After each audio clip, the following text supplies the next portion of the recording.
lie. The Dr. Omar in me is tingling. Get your money, sis. Fuck a hater. Get your money, sis. Get your weight up. Making money move. I ain't mad at you. Yeah, it's all about the cream and getting money, sis. Get your money, sis. Fuck a hater.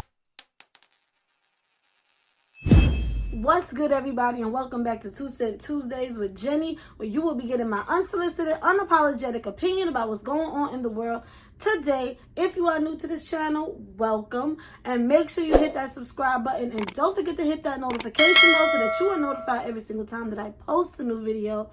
And you might as well go ahead and give this video a big old thumbs up. And without further ado, let's get right into today's topic. As you all may know, actor Jonathan Majors' name has been trending for quite some time now, especially after his most recent interview where once again he spoke about wanting a Coretta Scott King and how he believes he found her in Megan Good, also an actress who he is now dating.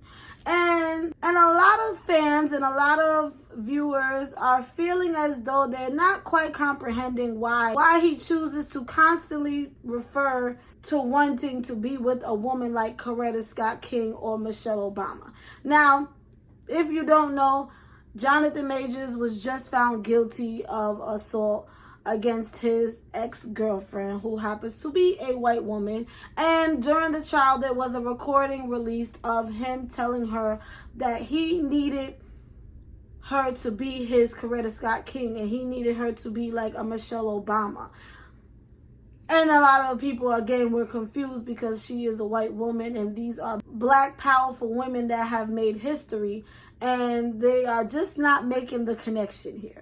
And I'm not going to lie, it kind of reminds me of the whole Jeezy interview when they took a snippet from his interview with Nia Long, and he said that when he's down and out, he needs his sisters. And everybody took it out of context and felt like they were, like he was saying it was good to be married to a non-black sister, but when you're down and out, now you're calling on them. When the actual interview came out, that's not what it was about. But I wonder if it's kind of the same situation here. How can you say you want these type of women, but you date outside of your race? Make it make sense. Let me know what y'all think in the comments down below, and I'm going to go ahead and drop my 2 cents in on the situation. First things first, I hate that he is going through what he is going through. Were we there? No. Do I know what happened? No. What I know is the evidence showed this man running for his life down the streets of New York while this woman chased behind him. And I can only imagine if the roles were reversed, how that would have ended for him.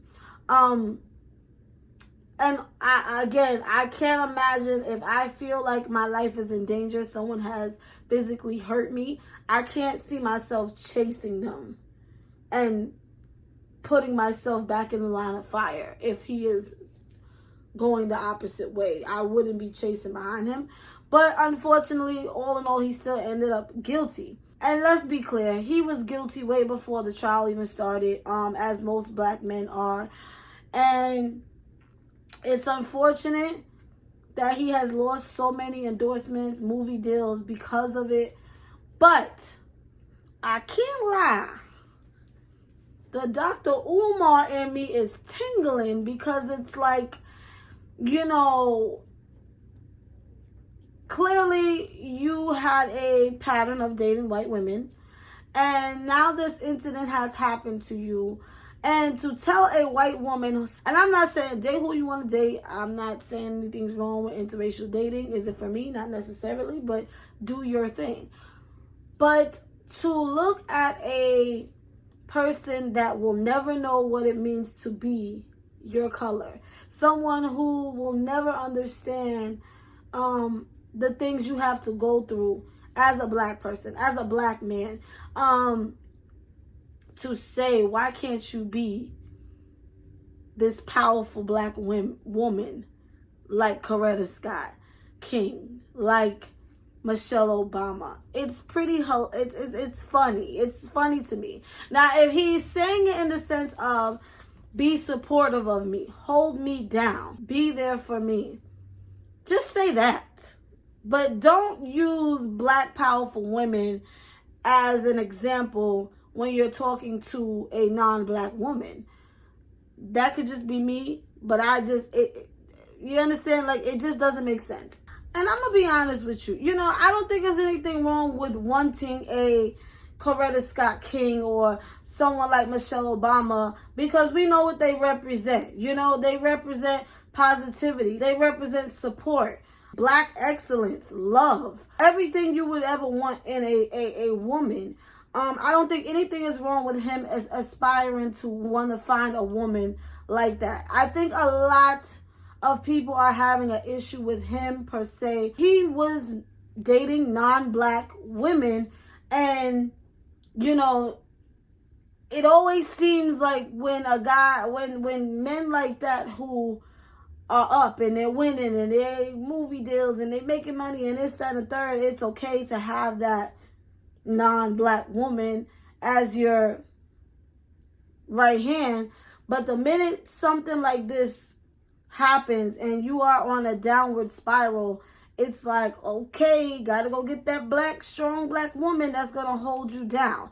Now, in the interview, he says, I think I found my Coretta with Megan Good. She has held me down. And that's the thing. Black women always hold you down. We will always hold you down. And a lot of times, not even when you don't deserve it, you know? I feel like it's just our second nature. And don't get me wrong, I'm not saying all black women, because then all the guys in the comments are gonna go crazy. Oh, bitches be this, and I'm not saying all black women. I am not saying it. But there is a nurturing spirit inside of us that just can't help but be there and support and hold you down, again, sometimes even when you don't deserve it. Even women like the City Girls and a lot of these female rappers who are out here rapping about F niggas get money, I promise you that they are at home rubbing some man's feet. You understand what I'm saying? They're not moving the way, and they're holding somebody down at home and supporting him at home and being the backbone that he needs, because that's just who we are a lot of the times. But yes, are we strong and independent, and you know, can we come off masculine energy sometimes? Yeah. But again, where does that come from? Why are we feeling the need to present with this masculine energy sometimes? That's another conversation for another video.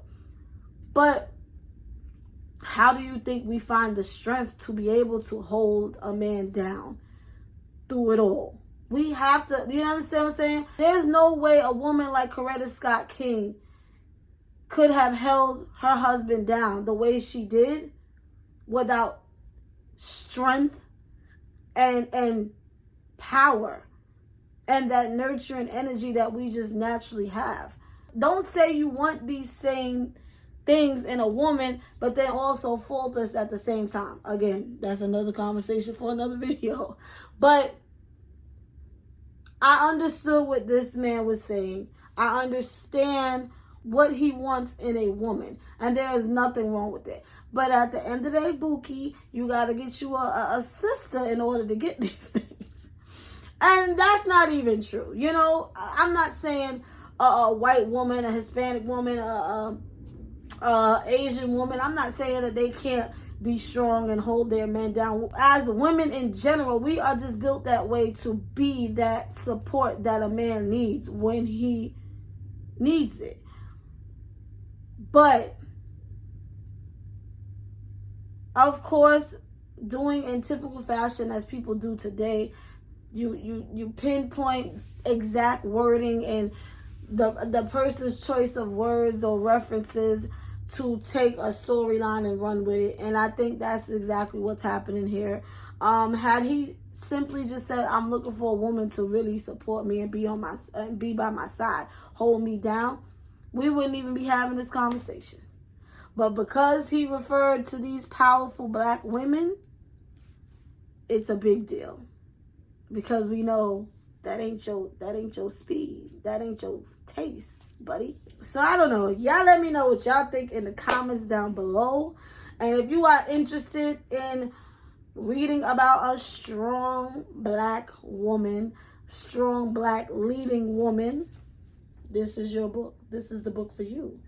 Inherited Dysfunction Part 1 and Part 2, written by me. It's available on Amazon.com. The link for it is in the description down below.